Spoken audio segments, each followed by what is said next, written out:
In China's far western mountains live those who have yet to be touched by the economic miracle. Despite 20 years of rapid growth, these people have slipped through the crack. China believes this image doesn't fit with a rapidly developing nation, so it set an ambitious target to break the cycle of poverty.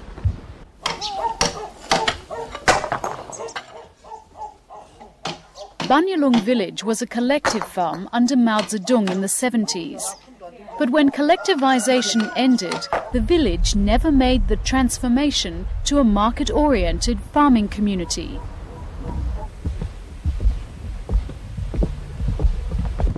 Visiting the home of Sang Ji-ying and her husband is like going back in time. Their house is falling down, and in the countryside there's no such thing as a pension.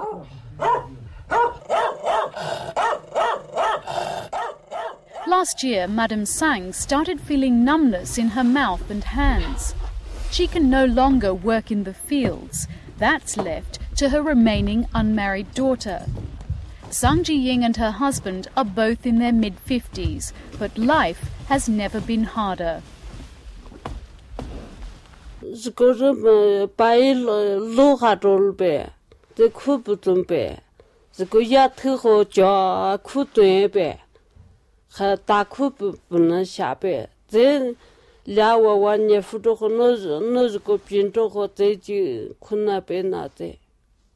And it's made no easier by the natural conditions. Unfertile soil that's covered in frost for up to 7 months of the year. Everything grown here is consumed by the village. There's no surplus for any sort of investment in future wealth creation. This, according to aid consultant Tim Zachanuk, is at the heart of rural poverty in villages like Banyalong. If people had a choice, they wouldn't be living in places like this. It's not a viable agricultural economy. But because of the population pressures, people are forced to live in places like this.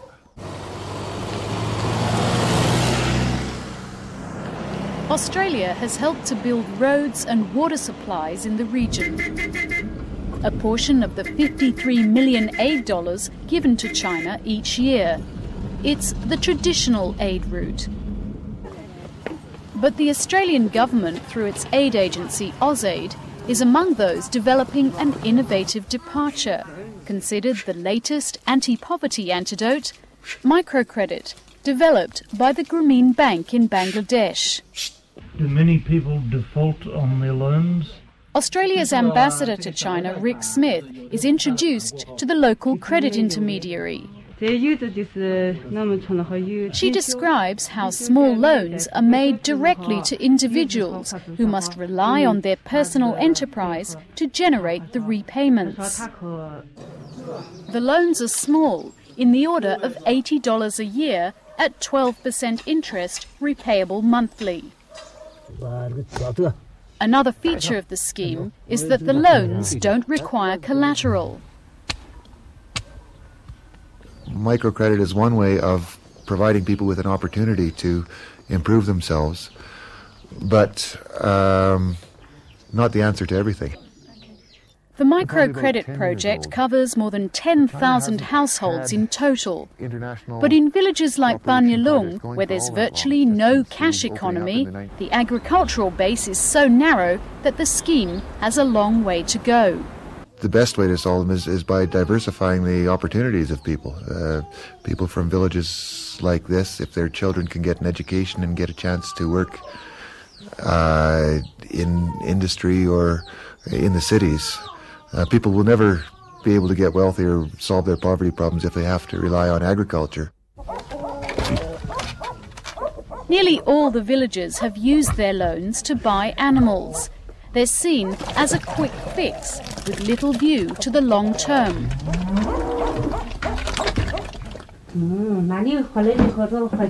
Sang Ji-ying has come to make her interest payment. Her friend, Madame Chow, is Banyalong's credit intermediary in the Australian-designed aid scheme. Madame Chow's job is to collect the monthly interest payments from the villagers. For each loan she collects, she earns a small commission. 就这么个，你们是给我做快清了，很快。 Madam Sang's interest amounts to $1 a month on a principal of $80. While it doesn't sound like very much, it's money she doesn't have. Harvest time is still a few months away, and Madam Sang's family doesn't have any other regular income. She pays the interest by borrowing money from her relatives. 这得要还那家，那个居有和。 贷款还不起呗，还不起啊？你这是就是说，这个没有29这就是这个29不起啊，是贷款还不交不起啊？就贷20，这个20还是交不起。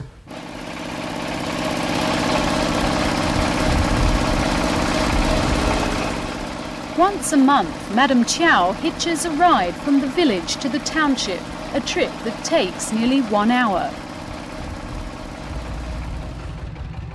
Her destination is the local branch of the Agricultural Bank of China, which administers the loan scheme.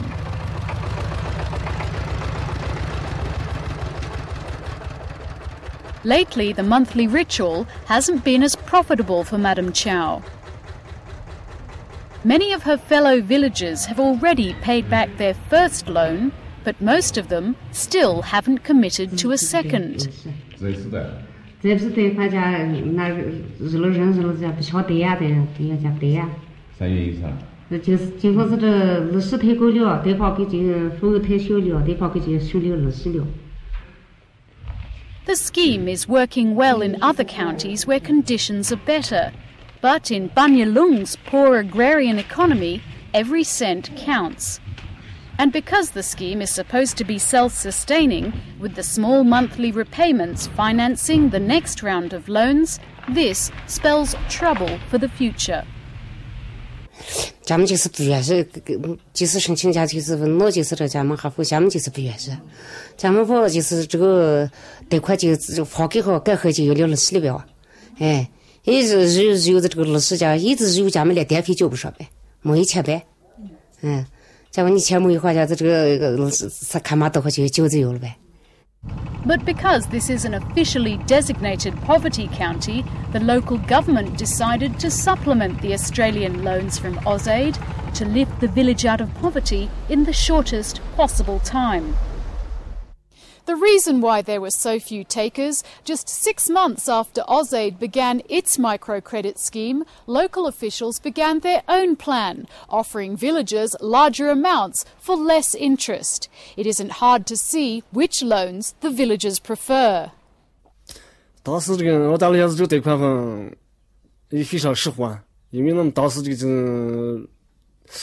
这论一下子这个买化肥子贷款。 后来这个县政府就是要决定，也就是98年要脱贫，以后就发了这个贷款了。这现在目前就是村民就是选择就是这个扶贫贷款了，因为这个家分量也大，这个年限长，20之外。 Yanjiang Wang is the village accountant and one of Banyalong's most influential people.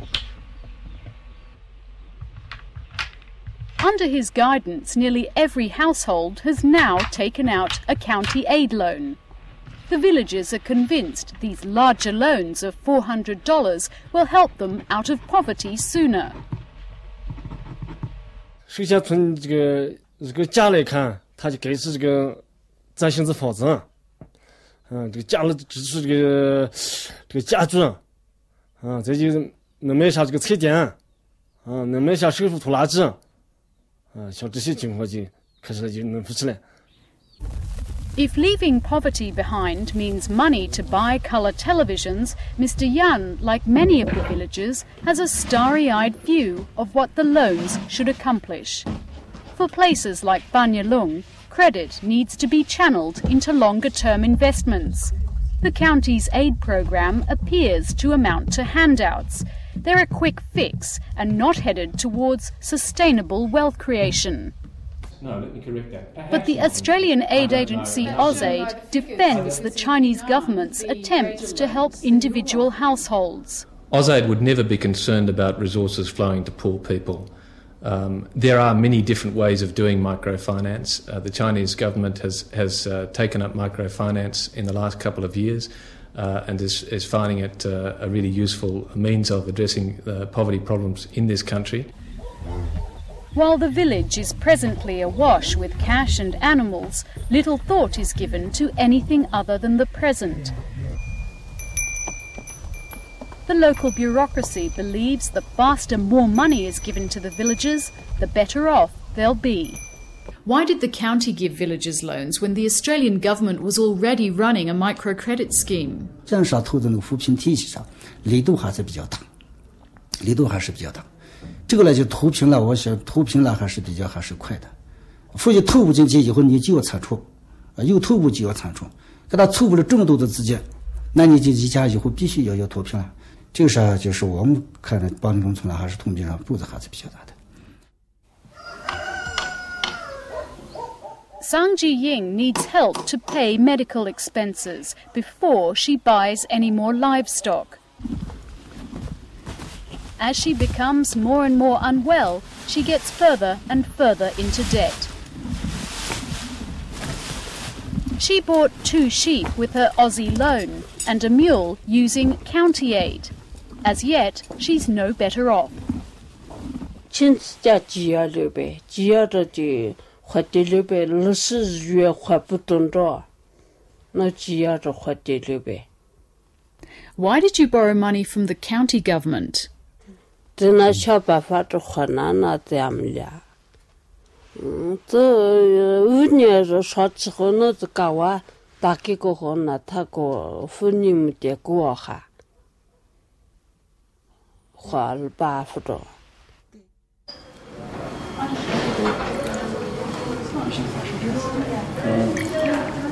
Chinese apple champagne in the county government headquarters to celebrate the handover of the project to Chinese management.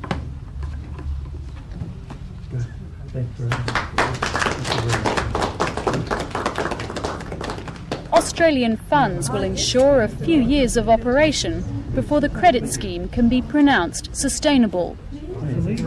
Thank you.